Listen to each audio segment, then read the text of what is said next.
প্রিয় শিক্ষার্থী বন্ধুরা, আসসালামু আলাইকুম। আজ আমরা 4 ক্রমের ম্যাজিক বর্গ শিখব। 4 ক্রমের ম্যাজিক বর্গের সূত্র n × n² + 1/2। 4 ক্রমের ম্যাজিক বর্গে ঘরের সংখ্যা হবে 4 মানে 4 × 16টি। 4 ক্রমের ম্যাজিক সংখ্যার যোগফল হবে 34, অর্থাৎ পাশাপাশি যোগ করলে 34 হবে, নিচে যোগ করলে 34 হবে, কোণাগুণি যোগ করলেও 34 হবে। এইবার আমরা কি করব, এই কোণা থেকে একবারে এই কোণা পর্যন্ত আমরা একটা রেখা দাগ দিব। এই কোণা থেকে একবারে এই কোণা পর্যন্ত একটা রেখা দাগ দিব।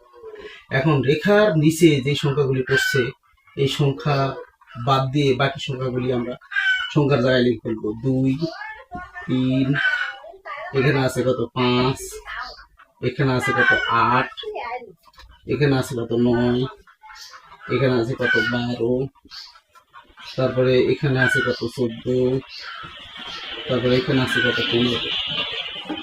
এখন এই যে দাগের নিচে যে সংখ্যাগুলি পড়ছে এগুলি রিভার্স করে উল্টা করে সংখ্যাগুলি আমরা লিখব।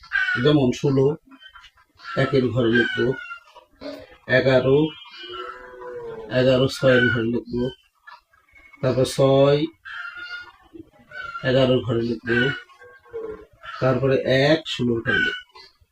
ঠিক তেমনি একইভাবে এই কোণাকুণির দাগের নিচে যে সংখ্যাগুলি পড়ছে সেগুলি আবার রিভার্স করে আমরা উল্টা করে লিখবো। যেমন 4 এই ঘরে লিখবো, 7 এখানে লিখবো, 10 এখানে লিখবো, তারপর 13 এখানে।